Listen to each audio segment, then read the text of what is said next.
those are my two possible answers for x. But remember, x was the original number of eggs.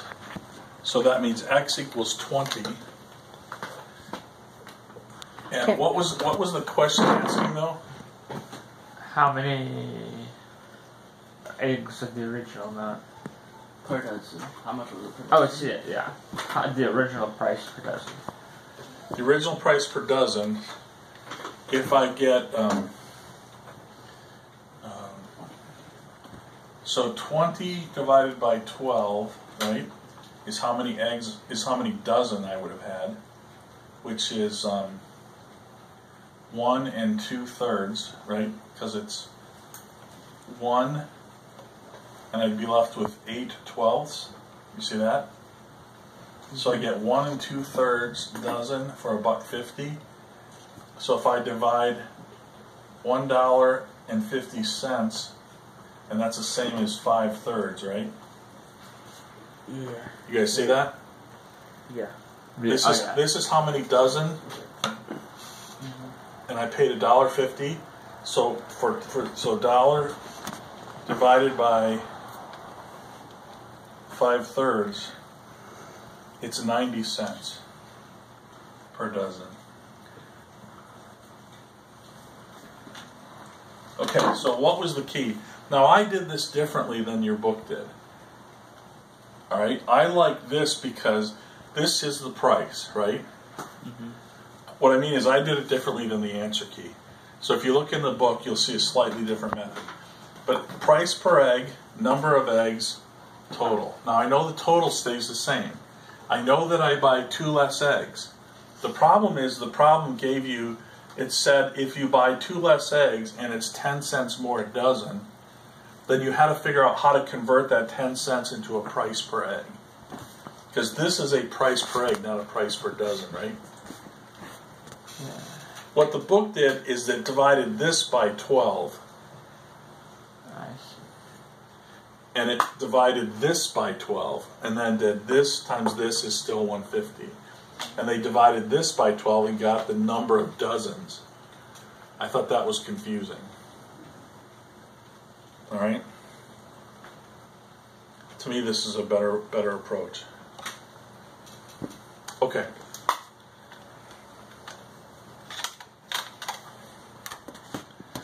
So, you'll need to watch the video, John, on how we did problem 10. Do you want me to pause it? Yes. This is number 12 on section 9.9, page 234.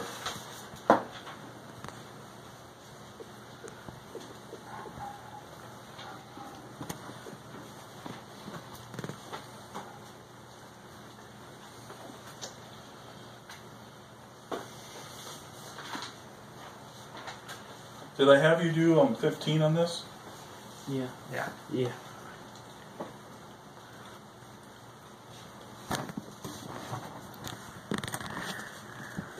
Did I have you do 17 on this? Yes. Yeah. Did I have you do 19? No. No. 1 through 17 odds.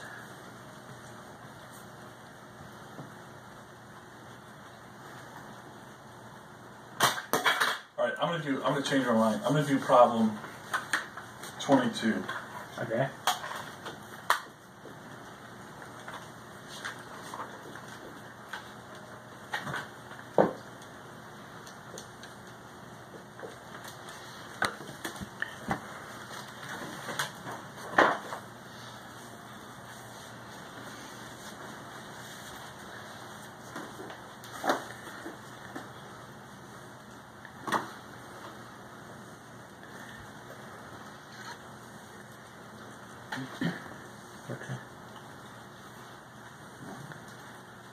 Okay, so the trick to these is once I see this, is to make sure that I have square roots on other sides, but never put 3 on one side. Because to square a trinomial is difficult. But this is not as bad. So I'm going to start by squaring both sides. Okay? Now, what I think you should do is write this out, though, is this.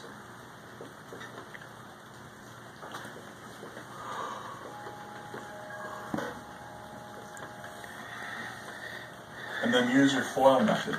So this is obviously going to be what? If I square the square root, 2x. 2x. Almost a 4x squared. All right, now let's do this. So if I do that times that, I end up with x plus 2, right?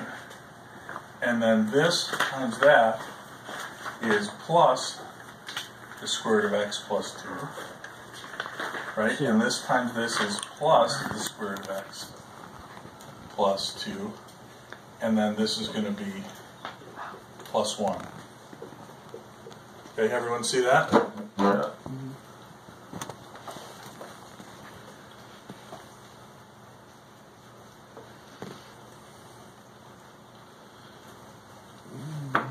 All right, now I'm going to bring, well, let me just simplify it this way. X plus 3 plus 2 times the square root of x plus 2. Now I could square this again. Well, what should I do now? Let me ask it that way. Put the x and the 3 on the other side. Okay, so I'm going to subtract x minus 3 from both sides, right? Or minus x minus 3. That's going to go away, and I'm going to be left with 2. So what is this going to factor? Or 2x minus x is x Minus 3. minus 3. Everyone see that? Yeah. And I'm going to square both sides, right? What is this going to be, John? X minus 3. No. Oh, sorry. X squared minus 6x plus 9. Good. And what's this side going to be? 4 times x plus 2. Right, so that's x squared minus 6x plus 9 equals 4x minus 8, plus 8, excuse me. If I subtract 4x minus 8 from both sides, so minus 6x plus 9 minus 4x minus 8 equals 0, right? That's going to give me x squared minus 10x Plus 1. plus 1. It seems I did something wrong. No, I think you have to do the quadratic formula. Yeah, but that's how high. I think I did something wrong. This doesn't look right to me. Oh, it is right. Well, I can't factor that because what two numbers multiplied by themselves equal 1, but when you add or subtract them equal 10. So I can't. So I'm going to do A equals 1, B equals minus 10, and Do you think C. it would be easier to complete the square? Add 25 to both sides. Real quick. Or 24 to both sides. Because it's For going to be a numbers. square root. Yeah, what? Add 24 to both sides. All right, we'll try that. Easier. So it's x squared minus 10x plus 1 plus 24 equals 24. Or x squared minus 10x plus 25 equals 24. So that's going to factor to x minus 5 squared equals 24. Well, either way, now I'm going to have to take the square root of both sides. So it's x minus 5 equals plus and minus the square root of 24. Or x equals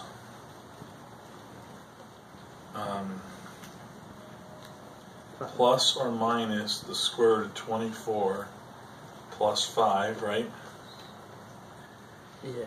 And that's, I can take a 4 out of there, so that's plus and minus 2 times the square root of 6 plus 5. 9.8. 9097948286. Now, it turns out that you get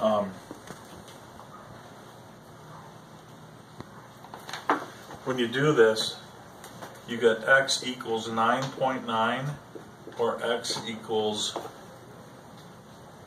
Oh, does it want you to find it to a decimal place? 0.1. And this is extraneous. Now, I think it would have been easier. Well, either way, I guess you have to find the new numbers and then plug them back into the original equation. I'm not going to do that.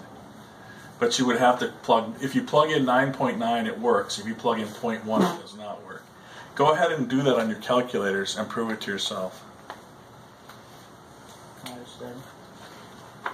Plug in 0.1 and plug in 0.99, or 9.9, excuse me.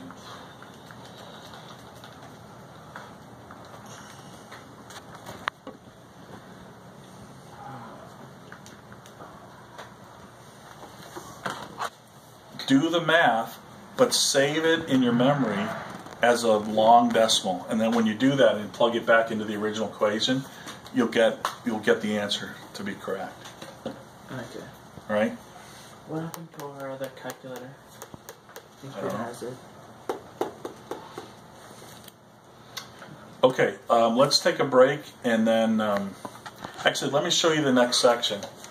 Let me show you one of the problems from the next section. Do you want me to leave this? I got it. Real quick, what was the answer to 17? Well, let's just talk this through again. So I started with the square root of 2x equals the square root of x plus 2 plus 1. I square both sides. The trick is to do this part carefully, to use your FOIL method to do that carefully to get that answer. Then I still have a square root, but if I put everything but the square root on this side, now I can square it. It's not too bad. And completing the square actually got us to an answer a little quicker. I have a question. If we had done the quadratic formula, this would have been like the square root of 96.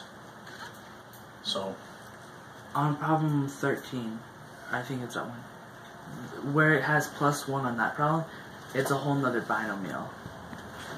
Would that be would you multiply problem it? 13? Yeah. No, problem 13 doesn't have. You're talking 13 on 9 in section 9.9? Sorry, 11.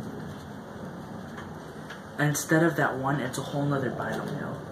The square root.